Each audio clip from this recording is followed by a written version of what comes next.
Hai, Assalamualaikum warahmatullahi wabarakatuh. Nama saya Nofazana Hanis binti Alwi. Nombor pendaftaran saya 17DDT 21F 2001. Saya dari kelas DDT 1A.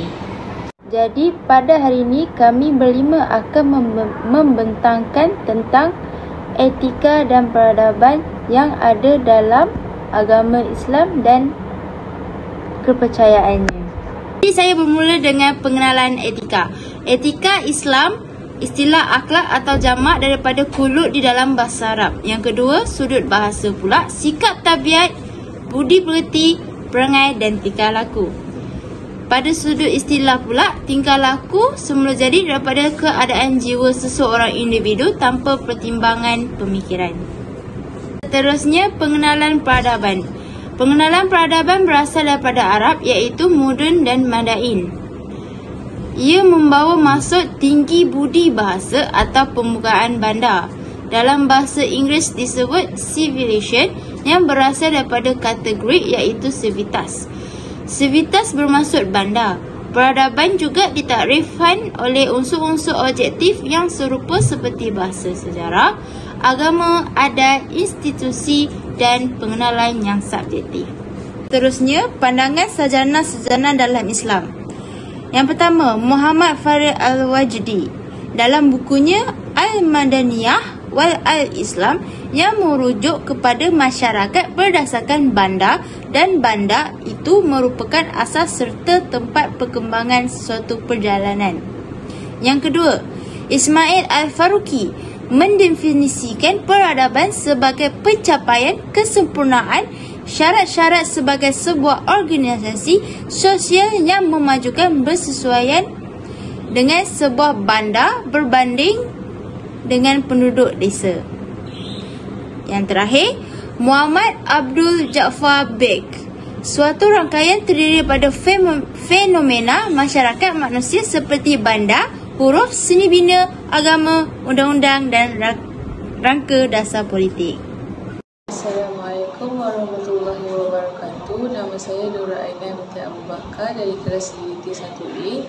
Nombor matrik saya 17 DDT 21F 2997. Antara nilai-nilai etika dalam Islam ialah amanah. Amanah merupakan salah satu sifat mulia yang dimiliki oleh Nabi Muhammad SAW. Nabi Muhammad SAW juga pernah bersabda tentang amanah yang diriwayatkan oleh Ahmad. Tidak ada iman yang sempurna bagi orang yang tidak memiliki sifat amanah dan tidak ada agama yang sempurna bagi orang yang tidak menepati janji. Seterusnya, tolong-menolong. Tolong-menolong menjadi salah satu ciri khas dalam budaya Islam. Hal ini lantaran Allah SWT pernah berfirman dalam dalil Al-Quran kepada seluruh umat manusia. Dan tolong-menolonglah kamu dalam mengerjakan kebaikan dan takwa, dan jangan tolong-menolong dalam membuat dosa dan pelanggaran. Surah Al-Ma'idah ayat 2. Seterusnya, sifat pemurah. Sifat pemurah didefinisikan sebagai mendermakan sesuatu kepada orang lain. Islam adalah agama yang sangat sinonim dengan amalan memberi. Sebagai contoh, lihat saja kepada kisah hidup Rasulullah SAW. Baginda sanggup mengorbankan tenaga dan harta baginda untuk umatnya. Prinsip utama di dalam etika Islam. Etika mestilah selari dengan fitrah manusia. Yang kedua, etika mestilah selari dengan al-din iaitu agama. Yang ketiga, etika mestilah membicarakan tentang dua dimensi sikap manusia iaitu positif dan negatif. Yang terakhir, etika mestilah melantuni hubungan manusia secara personal dan interpersonal. Sumber etika di dalam Islam. Yang pertama, berteraskan kepada prinsip tauhid iaitu percaya Allah SWT merupakan pencipta semesta alam dan bahawa Allah SWT sahajalah yang wajib disembah oleh semua makhluk dan mengikuti suruhannya serta menghindari larangannya. Yang kedua, ketaatan dan ketakwaan yang kental terhadap Allah SWT merupakan satu isbat sanction yang efektif. Yang ketiga, insentif serta penalti yang dijanjikan oleh Allah SWT dalam setiap nilai-nilai akhlak yang disebut dalam Al-Quran dan As-Sunnah. Yang keempat, insentif seperti ganjaran pahala dan syurga memastikan masyarakat berbuat amalan mulia. Yang kelima, penalti untuk pengakhiran yang buruk di akhirat mengelakkan masyarakat Islam melakukan amalan negatif. Sumber peradaban masyarakat Islam bermula pada kurun ke-7 Masihi di semenanjung tanah Arab yang pada masa itu diperintah oleh Nabi Muhammad SAW di kota Madinah. Yang kedua, pimpinan seterusnya ialah para sahabat serta penguasa-penguasa Islam serta tokoh-tokoh di zaman Khulafaur Rasyidin, Bani Umayyah, Bani Abbasiyah serta Turki Osmaniyah, berkembang dengan meluas dari barat ke Asia Timur.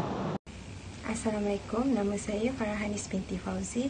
Nombor matrik saya 17 DDT 20F2995.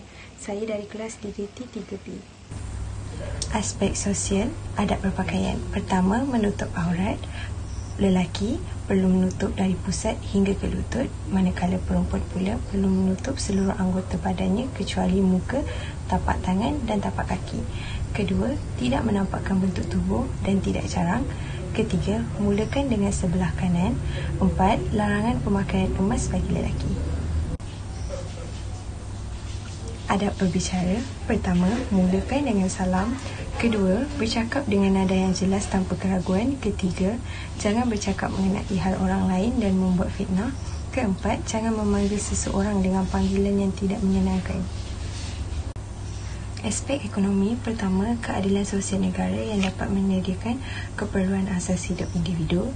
Kedua, iktilaf, pelantikan sebagai amanah. Manusia memegang amanah untuk memakmur alam. Ketiga, bekerja dan ganjaran. Kegiatan ekonomi sebagai ibadah. Keempat, keuntungan dan kerugian. Asas muamalat Islam. Ekonomi Islam. Pertama, bersumberkan wahyu ilahi. Kedua, sumber ekonomi mencukupi. Ketiga, kehendak manusia berpanduan. Ekonomi konvensional.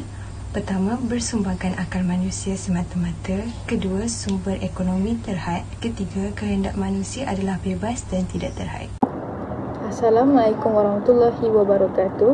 Nama saya Nur Elia Natasha binti Muhammad Zakaria dari kelas DDT 1A.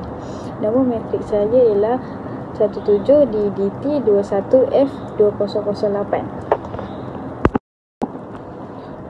Aspek politik. Kriteria pemimpin Islam. Pertama, mereka itu haruslah orang-orang yang benar-benar percaya dan menerima baik prinsip-prinsip tanggungjawab yang diberikan. Kedua, mereka itu tidak boleh terdiri daripada orang-orang yang zalim, fasik dan fajir, iaitu yang melakukan dosa. Ketiga, mereka tidak boleh terdiri daripada orang-orang bodoh dan lembab, tetapi haruslah berilmu, sihat akal fikiran, memiliki kecerdasan, arif dan mempunyai kemampuan intelektual dan fizikal. Keempat, mereka haruslah orang yang amanah.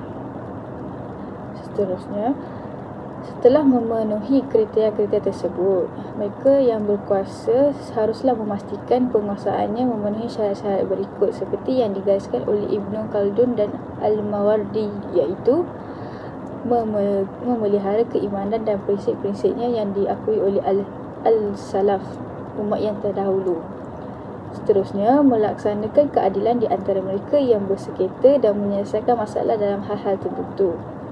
Dan ketiga, menjamin keamanan wilayah supaya rakyat mendapat perlindungan dan hidup dengan selamat.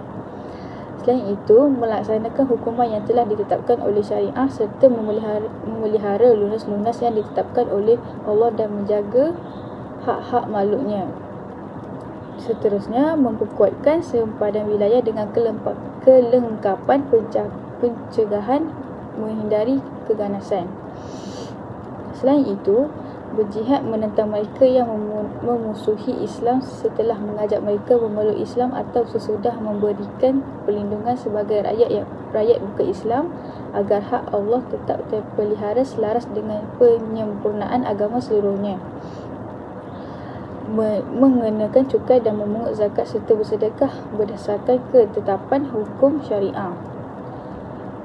Selain itu, anggaran belanjawan gaji dan pembiayaan yang diperlukan dari pembendaharaan tanpa membazir.